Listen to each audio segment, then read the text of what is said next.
Dans le thème « Les promesses faites à Israël », lecture du chapitre 28, étude présentée dans The Present Truth le 12 novembre 1896. Sous-titre « La loi promulguée », première partie. Ouvrez les guillemets. Or la loi est intervenue pour que l'offense abondât, mais là où le péché a abondé, la grâce a surabondé. Fermez les guillemets. Romains 5, verset 20.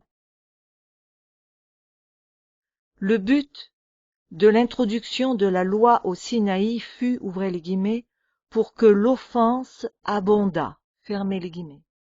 Non pas pour qu'il y ait plus de péché, car si nous sommes avertis de ne pas persévérer dans le péché, sous prétexte de faire abonder la grâce, il est évident que la justice de Dieu n'introduirait jamais le péché dans le but de montrer la grâce.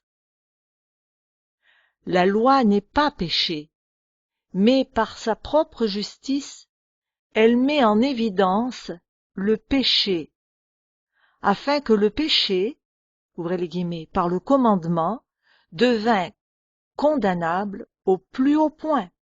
Fermez les guillemets. Romains 7, verset 13. Donc, le but de la proclamation de la loi au Sinaï fut que le péché qui existait déjà bien avant soit révélé dans sa vraie nature et son étendue, de manière que la surabondance de la grâce de Dieu puisse être appréciée dans sa vraie valeur.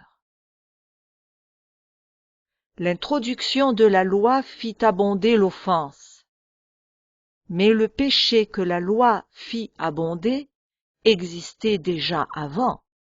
Ouvrez les guillemets. Car jusqu'à la loi le péché était dans le monde. Fermez les guillemets. Romains 5, verset 13. Donc, la loi était déjà dans le monde avant d'être proclamée au Sinaï, comme elle le fut après, vu que, ouvrez les guillemets, le péché n'est pas imputé quand il n'y a point de loi. Fermez les guillemets. Dieu dit à Isaac, ouvrez les guillemets, parce qu'Abraham a obéi à ma voix, et qu'il a observé mes ordres, mes commandements, mes statuts et mes lois, fermez les guillemets. Genèse 26, verset 5. La bénédiction d'Abraham fut le pardon des péchés, ouvrez les guillemets. Il reçut le signe de la circoncision comme sceau de la justice qu'il avait obtenue par la foi quand il était incirconcis, afin d'être le père de tous les incirconcis qui croient, pour que la justice leur fût aussi imputée. Fermez les guillemets. Romains 4, verset 11. Avant l'arrivée du peuple d'Israël au Sinaï, avant que la manne ne tombe pour la première fois, Dieu dit qu'il l'éprouvait pour voir s'il marcherait ou non selon ma loi. Exode 16, verset 4. Il est donc évident que la proclamation de la loi depuis le Sinaï ne faisait aucune différence dans la relation de l'homme avec Dieu. La même loi existait déjà avant cette époque et avec le même effet, c'est-à-dire montrer que les hommes étaient des pécheurs, toute la justice que la loi demande et toute celle que l'être humain peut avoir ont été la possession des hommes de foi, parmi lesquels Enoch et Abraham furent des exemples notables. Aussi, la seule raison pour laquelle la loi fut produite au Sinaï fut de donner à l'homme un sens plus aigu de sa grande importance et de la terrible nature du péché qu'elle condamne, et aussi de le conduire à se confier en Dieu plutôt qu'en lui-même. Les circonstances qui entourent la proclamation de la loi avaient pour but d'atteindre cette fin. Jamais auparavant l'homme n'expérimenta un tel événement d'une majesté et d'une puissance telle ni après. La proclamation de la loi au Sinaï sera égalée et surpassée par la seconde venue de Christ. Ouvrez les guillemets. Pour punir ceux qui ne connaissent pas Dieu et ceux qui n'obéissent pas à l'évangile de notre Seigneur Jésus, pour être glorifié dans ses saints et admiré dans tous ceux qui auront cru. Fermez les guillemets. 2 Thessaloniciens 1, versets 8 à 9. Sous-titre. Parallélisme, au pluriel. Lors de la proclamation de la loi, ouvrez les guillemets, la montagne de Sinaï était tout enfumée parce que l'Éternel y était descendu au milieu du feu. Fermez les guillemets. Exode 19, verset 18. À la seconde venue, ouvrez les guillemets, le Seigneur lui-même descendra du ciel, au milieu d'une flamme de feu. 1 Thessaloniciens 4, verset 16 et 2 Thessaloniciens 1, verset 8. Quand Dieu descendit sur le Sinaï, ouvrez les guillemets, il aura de sa droite envoyé le feu de la loi, fermez les guillemets, au milieu des saintes myriades, entre guillemets. Deutéronome 33, versets 1 et 2. Les anges de Dieu, les armées des cieux, furent présents quand la loi fut donnée. Mais bien avant ce moment, ouvrez les guillemets, Enoch, le 7e depuis Adam, a prophétisé, fermez les guillemets, déjà sur la seconde venue de Christ en disant, ouvrez les guillemets, le Seigneur est venu avec ses saintes myriades pour exercer un jugement contre tous, fermez les guillemets, Jude 14 et 15. Quand il viendra dans sa gloire, Christ sera accompagné de ses anges, voir Matthieu 25, verset 31. Dieu descendit sur le Sinaï pour proclamer sa sainte loi à son peuple, ouvrez les guillemets. Il est sorti du milieu des saintes myriades, il leur a de sa droite envoyé le feu de la loi, fermez les guillemets. Cette loi donnée au Sinaï était une description verbale de la propre justice de Dieu. Mais quand il reviendra pour la seconde fois, ouvrez les guillemets, les cieux publieront sa justice, car c'est Dieu qui est juge. Fermez les guillemets. Psaume 50, verset 6. Pour annoncer la présence de Dieu sur le Sinaï, dans sa condition de roi, ouvrez les guillemets, le son de la trompette retentissait de plus en plus fortement, fermez les guillemets. Exode 19, verset 19. La seconde venue de Christ sera elle aussi annoncée par, ouvrez les guillemets, la trompette de Dieu. La trompette sonnera, et les morts ressusciteront incorruptibles, et nous serons changés. Fermez les guillemets. Ouvrez les guillemets. Il enverra ses anges avec la trompette retentissante, et ils rassembleront ses élus des quatre vents. Fermez les guillemets. 1 Corinthiens, chapitre 15, verset 52, et Matthieu 24, verset 31. Quand la trompette sonna intensément et de manière prolongée au Sinaï, ouvrez les guillemets, Moïse parlait, et Dieu lui répondait à haute voix. Fermez les guillemets. Exode 19, verset 19. Alors Dieu prononça les 10 commandements. Ouvrez les guillemets. Telles sont les paroles que prononça l'Éternel à haute voix, du milieu du feu des nuées et de l'obscurité, sans rien ajouter. Fermez les guillemets. Deutéronome 5, verset 22. De la même manière, ouvrez les guillemets, il vient notre Dieu, il ne reste pas en silence, devant lui est un feu dévorant, autour de lui une violente tempête, il crie vers les cieux en haut et vers la terre, pour juger son peuple, fermez les guillemets. Psaume 50, versets 3 et 4. Ouvrez les guillemets. Car le Seigneur lui-même a un signal donné, à la voix d'un archange, et au son de la trompette de Dieu, descendra du ciel. Fermez les guillemets. 1 Thessaloniciens 4, verset 16.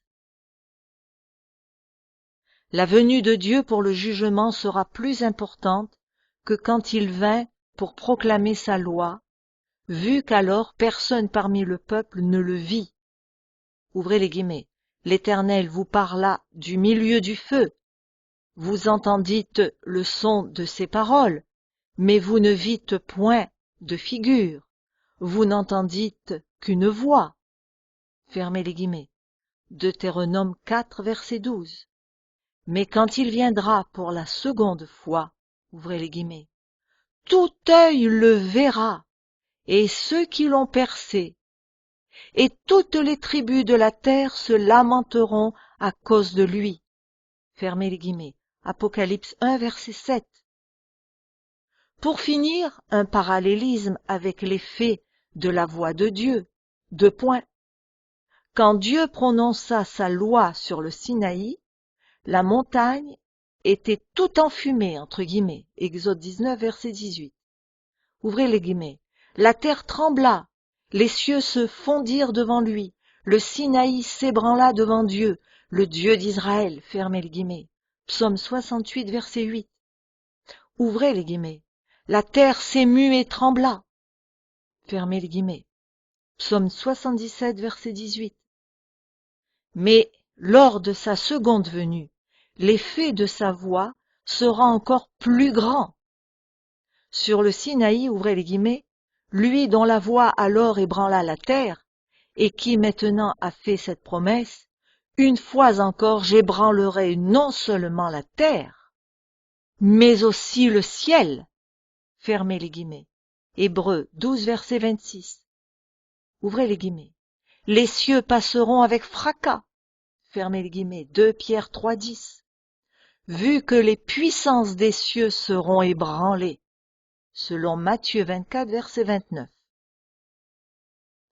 Nous trouvons un merveilleux parallélisme entre la venue du Seigneur quand il donna sa loi sur le Sinaï et sa venue à la fin du monde pour juger. Et avant de terminer, nous verrons que ce parallélisme n'a rien d'accidentel. Sous-titre: Le ministère de mort.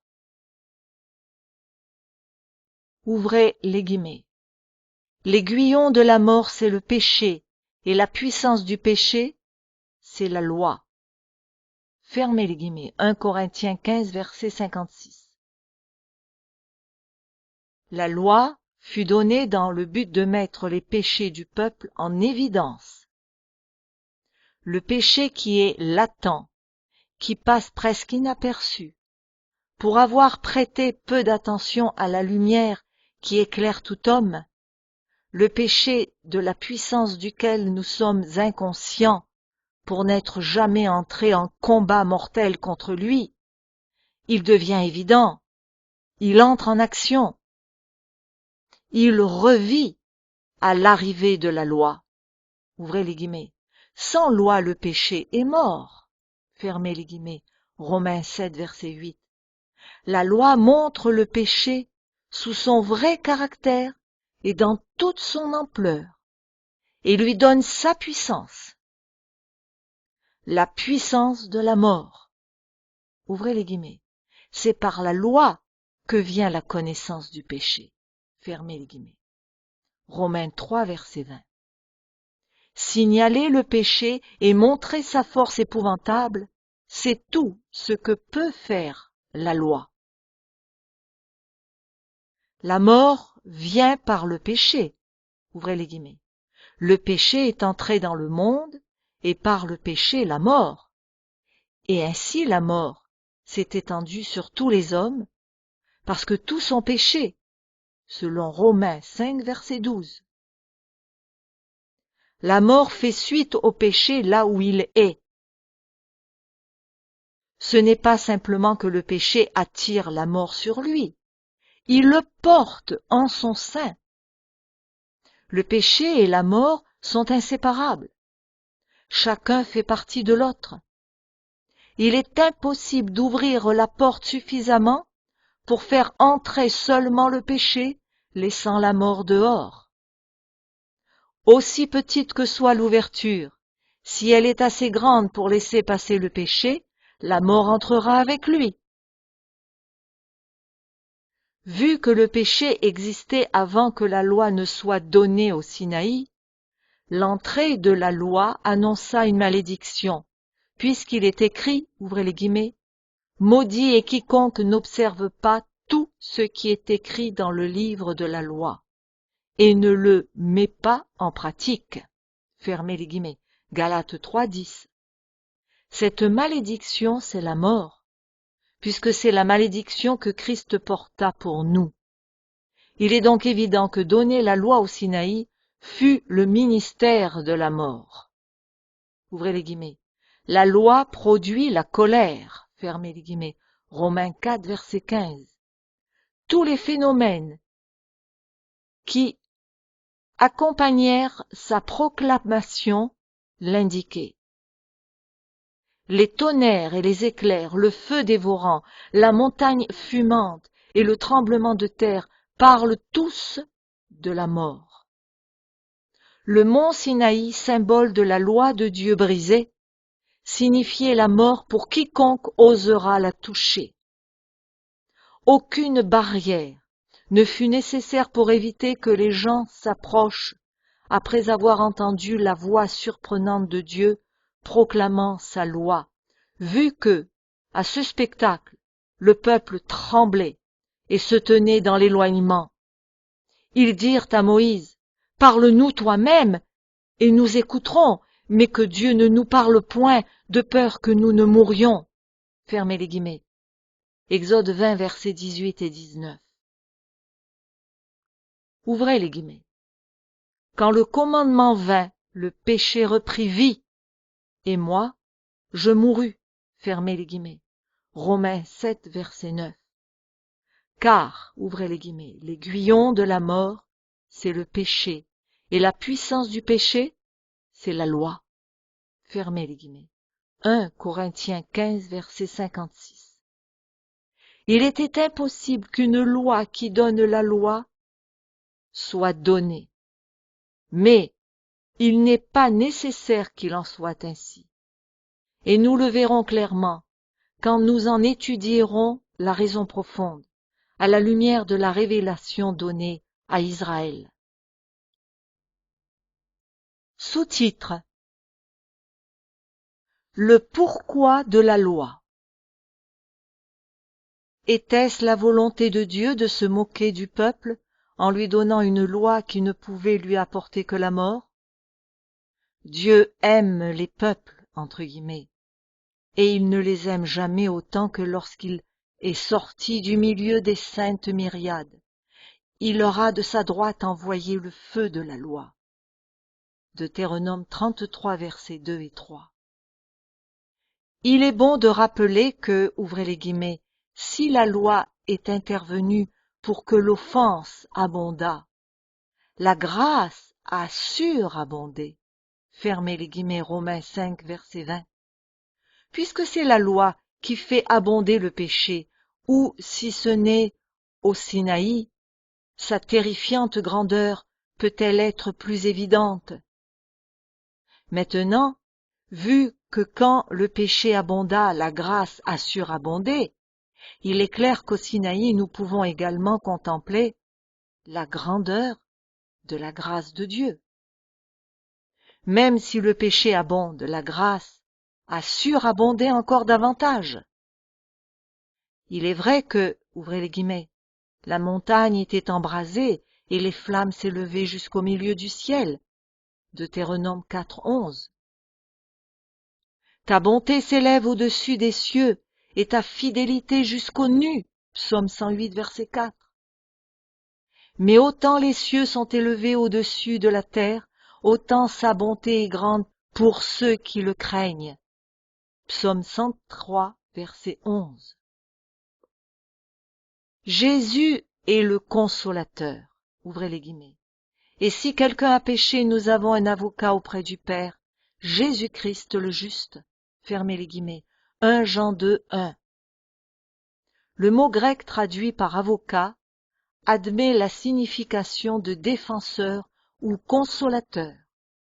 Ainsi, quand les disciples étaient attristés par l'annonce que Jésus devait les quitter, il leur dit, ouvrez les guillemets, « Je prierai le Père, et il vous donnera un autre consolateur, afin qu'il demeure éternellement avec vous, l'Esprit de vérité. » Fermez les guillemets.